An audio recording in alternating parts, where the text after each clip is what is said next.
is going on, guys?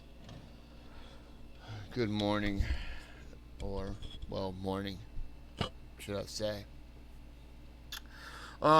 It is Saturday, 6 a.m. I can't sleep. I haven't just been having such a tough time falling asleep. Um, with with the Lyme disease. So I'm sitting here and I'm looking through YouTube and just kind of clicking stuff, and I see there's this little brief video here with Tucker Carlson and called "The True Origins of Lyme Disease." So I decided I would watch this real quick and maybe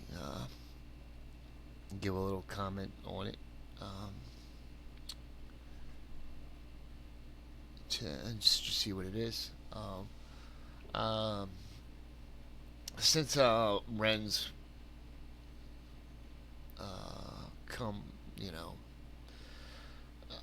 spurred me to come out and talk about my Lyme disease because I've had it for 25 years now. Um, and for me, it gives me the chronic fatigue, and in order to battle the chronic fatigue, I I smoke medical marijuana, and it'll allow me to break that hold that the chronic fatigue has on me. Um, if I don't smoke, um, like say today was just I just got up and didn't smoke. I would just be sitting in this chair staring at the TV screen, and I would just be falling in and out of sleep the whole day.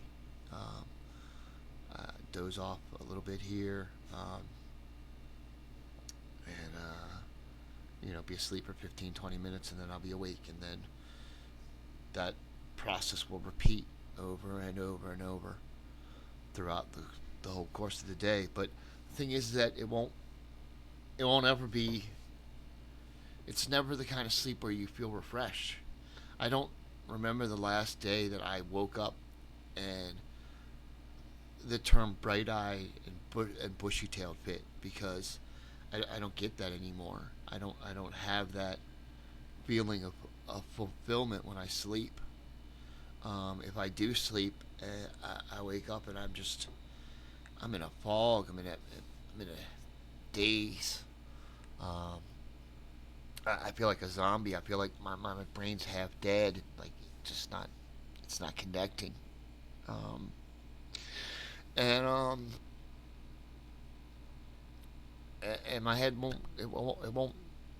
ever get past it. It'll just be that constant sense of dread and wanting to sleep, and just and it not helping, and I'll do that until I don't, until I finally get fed up with it, and I'll pack a bong or roll a joint, or load up some other way, and I'll need to smoke a little bit, and it'll take me about two or three bongs, or however you want to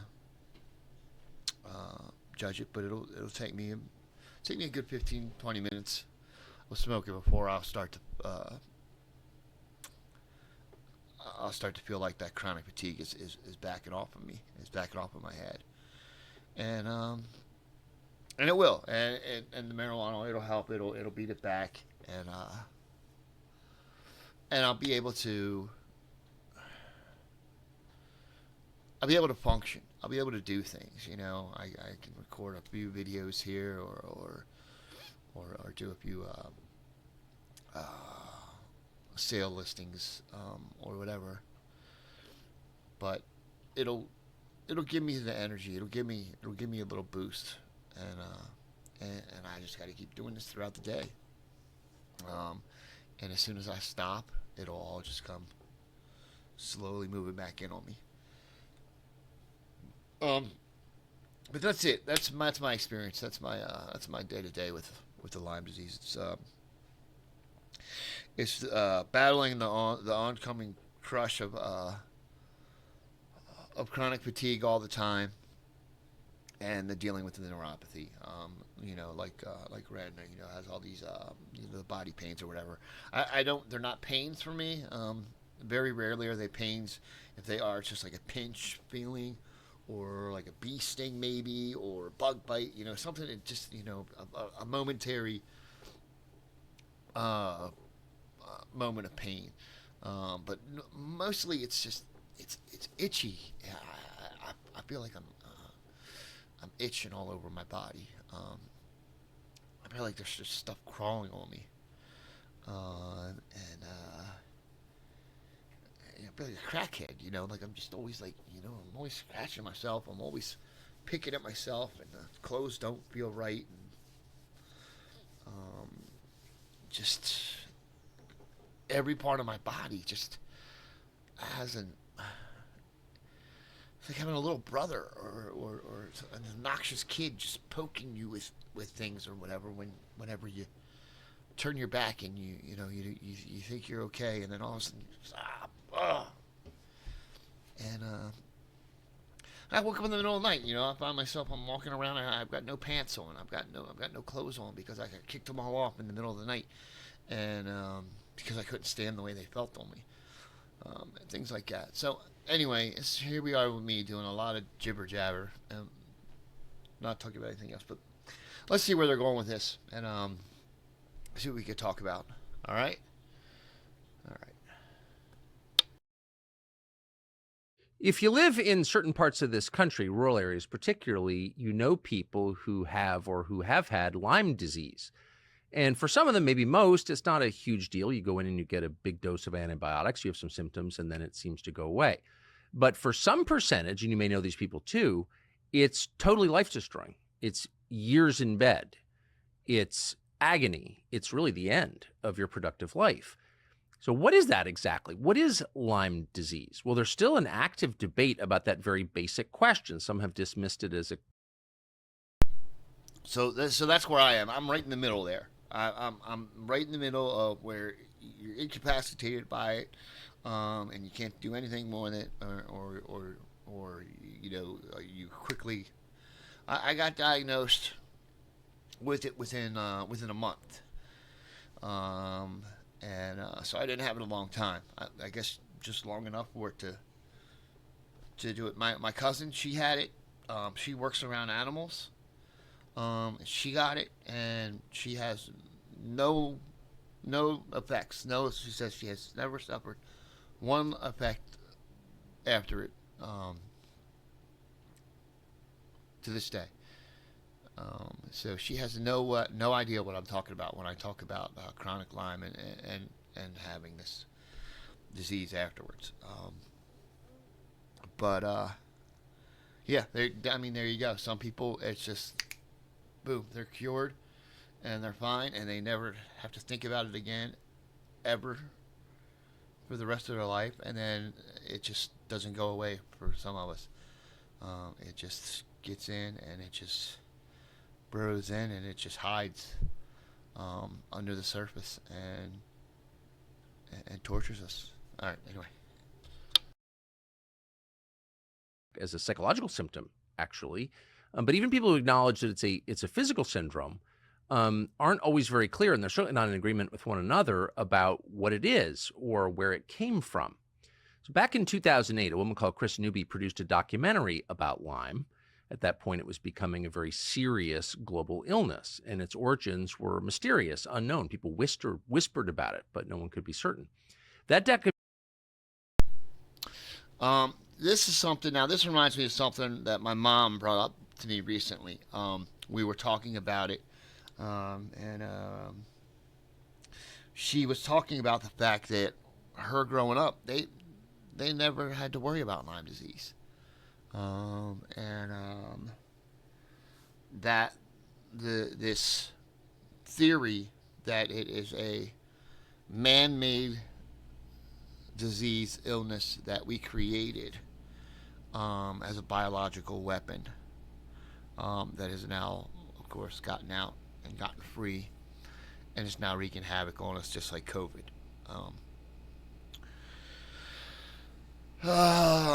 So that's the new theory. Now, the research that I did in it was just the fact that it's just not only is it misdiagnosed within people, it's that it was misdiagnosed within that it existed at all to begin with, and that's why it wasn't, back in the 60s and 70s, it wasn't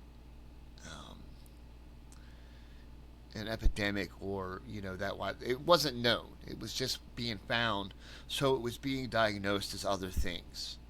Where they got Lyme disease, but we're gonna say they've got bipolar disorder or something else. So that's the information that I came across and was discussing with my mother, was that it was just something that it was new. So it wasn't, all the doctors didn't know about it, so therefore they didn't know how to diagnose it. So therefore many cases never got diagnosed for what it was. It was diagnosed as something else, which is still going on today. I mean, I was misdiagnosed right off the bat. And I mean, they threw a diagnosis at me that was, within 10 seconds of hearing my issue, and only one issue. And then after they heard more and more and more, then they were like, oh no, it's more to it. And luckily with me, they could see the bug bite rash. All right, but anyway, let's continue on. The documentary was called Under Our Skin. Here's part of it about it, but no global illness. A documentary about Lyme. At that point, it was becoming a very serious global illness, and its origins were mysterious, unknown. People whispered about it, but no one could be certain. That documentary was called Under Our Skin. Here's part of it. Some infectious disease doctors, they don't believe in Lyme, and they said that I was faking it and pretending so I could get out of school. Lyme is the fastest growing infectious disease in the country. 200,000 new cases a year, maybe even more. It is a political disease and an economic disease as much as it is a bacterial-borne infection. I would never have thought that something like a bacteriological infection can become so politicized. The truth can be so brutally distorted. I go into despair daily. I cry daily. I want to die daily. Well, when I saw this doctor, he said, you've got a long road ahead of you. It's not going to be easy. So that scared me. The unknown is pretty scary. It is a national health crisis that is completely and totally being ignored and squashed. What is going on? Well, you could write it off, and again, some have, as a figment of your imagination, but there are real neurological symptoms. And if you know anyone who's had it, you know that it's entirely real. So again, what is this? Well, Chris Newby has spent a lot of time thinking and researching on this topic, has been affected personally by Lyme, is the author of Bitten, The Secret History of Biological Weapons and Lyme Disease, and she joins us now. Chris Newby, thanks so much for coming on. So can you just give us thanks for inviting me here. Oh, absolutely. A quick and succinct overview of what Lyme is. So Lyme disease is caused by a spirochetal bacteria, and you get it through a tick bite. And if you treat it immediately with doxycycline or amoxicillin, it will go away. The problem is it's very often misdiagnosed or diagnosed late, and that's where the controversy comes in for the disease. It can linger for months to years, and then it's really hard to get rid of. And to complicate it, a tick can transmit up to like 20 different disease-causing microbes. And so if you have like 2 or 3 or 4 of those in one tick bite, it creates a confusing set of symptoms that doctors have trouble diagnosing. So doctors can isolate, however, the organism that causes Lyme specifically. I mean, there's no mystery about where that comes from. Is that correct? Well, there are antibody tests for Lyme disease. It's really, really hard to culture take blood and culture it in a petri dish. Yes. The problem is the tests are not very reliable. The Lyme disease antibody tests don't usually work in the first month. It takes a while for your body to develop antibodies to the level that they can be measured. And then later on, the tests aren't that great. It's no better than a coin flip because it just depends on what strain you have and Yes. what if you're really sick, you won't produce antibodies. Interesting. Oh wow, I didn't know that. I figured that I didn't know that you had to wait a certain amount of time before it could be detected. Wow. So you gotta so you have to let the time bomb go off before they can ever know that you have it. Jesus. I'll try to get in the habit of backing up. I don't pause during my music reactions, so I'm not used to backing up. But I'm gonna try to get in the habit of that. Anyway.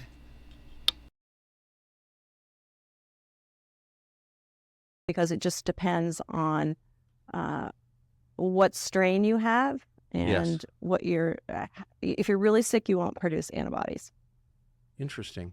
So the problem with tick-borne diseases is there are a lot more ticks than there have been in our lifetimes anyway. Parts of the Northeast have seen an explosion in tick populations to the point where large mammals are being decimated, sucked dry of blood and dying because they have too many ticks on them. So that's not anyone's imagination. That's measurable. So if you have a disease that's spread by ticks and there are a whole lot more ticks, you're going to get a whole lot more cases of the disease. Is this measurable? Yes, and I would say just the cases of Lyme disease are going up, which is proving that ticks are biting people. The CDC estimates there are 500,000 cases a year. That's on average 1,300 people a day. So that's significant. Now, why they're spreading so quickly, I go into that in the book a little bit. I mean, there certainly is global with climate change, which means winters aren't as severe and a lot of the ticks don't die off. Yes. That's true in Maine. And Yes. then part of it is people are moving into the woods and are exposed more to the ticks. Yes, all true in Maine and other northern states. But it does raise the question, like, how did this? I mean, if you're 75 years old, you did not grow up with Lyme disease. If you're 15 years old, you're worried about Lyme disease. That's a pretty short period. Where do we think this came from? Well, the thing I found in my research for my book is Lyme disease wasn't a noticeable problem till the mid-70s. And what my research said is that there are actually 3 really virulent tick-borne diseases that showed up right around Lyme, Connecticut, at the mouth of the Connecticut River, which is right across from Plum Island, which was the U.S.'s anti-animal crop headquarters for the biological weapons program. So That's right. There's what's the other there's another Rocky Mountain spotted fever. That's the other tick-borne illness that was popular at the time or mentioned a lot. That was the big thing that we always heard about. Was you got the Rocky Mountain stuff. I didn't even know about Lyme disease. Yeah.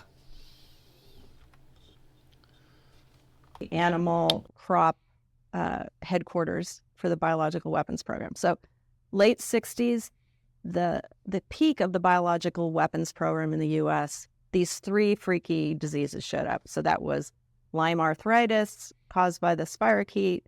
There was a rickettsia, which is Rocky Mountain spotted fever, and then there was a cattle parasite. It was the second time it was found in man in that area, called Babesia. And that's actually, I got Lyme and Babesia, which can be fatal, and it's a serious disease. So all three, so you have a cluster effectively of these three previously rare diseases right across the water from the U.S. government's biological weapons testing facility. Is that what you're saying?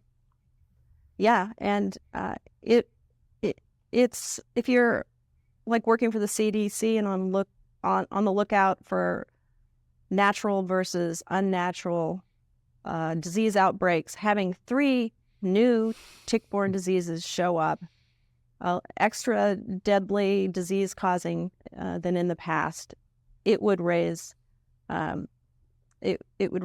get their attention, and there would be investigations, which is what happened. That sounds like a crazed conspiracy theory to me, just because you have previously rare diseases show up all at once across from a biological weapons facility doesn't mean. So the CDC investigated this. What did they find? Well, a housewife in Lyme, Connecticut, Polly Murray, was the first one to start documenting, and she started pounding on the doors of local health departments and the CDC. And it really took her 7 years before the CDC responded, and a doctor named Alan Steer showed up and started, from Yale. He's a CDC EIS officer, and started investigating it. And he figured out it was tick-borne, but he couldn't figure out the causative agent. And at that point, the U.S.'s #1 tick researcher, Willy Bergdorfer, a Swiss-American tick guy who was in NIH's Rocky Mountain Laboratory, came out to investigate. And that's where he found, the public-facing story is he found the spirochete. It causes this bullseye rash. He said that's what's causing all the disease. And the panic should stop. Just take 2 weeks of doxycycline and the problem will go away. But it didn't. And that's where my book took off. I started looking at the backstory and wondering what really happened. And people associated with that disease weren't acting in the normal way. Normally, when you discover a dangerous new disease, you say, oh, this is horrible. Give us money, we'll research it. But instead, it just became more and more secretive. Yes. So is it your belief that Willy Bergdorfer, who I think is gone now, but knew the truth about what happened? And what do you think is the truth? Well, I worked on the Lyme disease documentary. Hey, it's Tucker Carlson. The internet is crowded with interesting things that don't really matter. On TCN, we attempt to bring you interesting things that actually do matter, and a lot of them. Interviews, long form and short. All right. I didn't realize this was only part of that. I'm gonna have to find the whole thing, and watch that, to see where this all goes. Interesting of what they're talking about. I wanted to show what I'm currently taking right now. I'm on a friend of mine. She's very into all this. I don't want to say alternative medicine or homeopathic medicine, but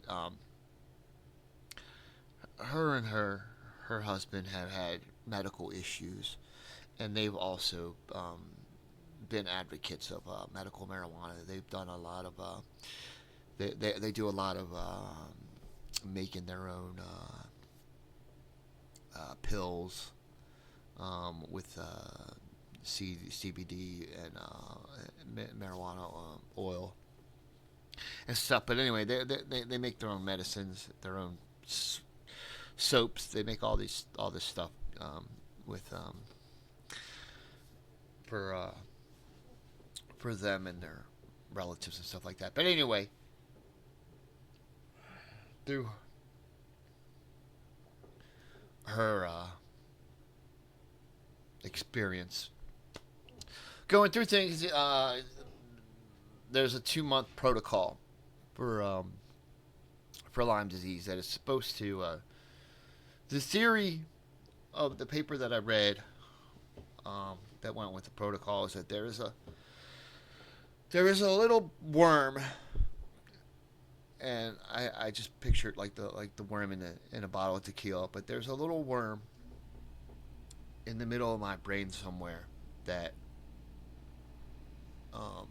came from the tick bite, or came from the tick, and it's somewhere in my brain messing with things, and it's what's keeping me from sleeping, and just from, it's what's causing havoc.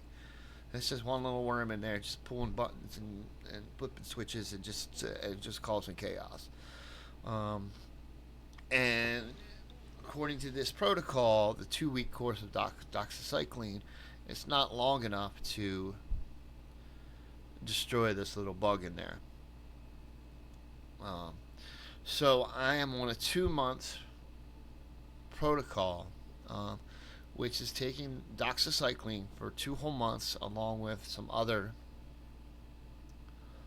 bug killers that are predominantly for livestock and cattle. I'm taking this ivermectin stuff during the day,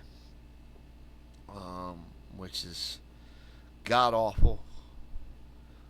The stuff says it tastes like apples, but that is not. If that's what an apple tastes like, I don't know what I've ever eaten in my life, but man, it was some awful stuff. I equate it to licking a cat's rear end, is what that stuff tastes like. But anyway, it's this ivermectin stuff. Then there's these berberine pills, some sort of food supplement, I don't know. And then there's this other livestock worm parasite killer called fenbendazole, and that is this white liquid that it says I have to take it with meals, and that is also another awful tasting thing. But anyway, I'm a month and a half through this thing now. I'm almost at the end. I don't know if I've gotten the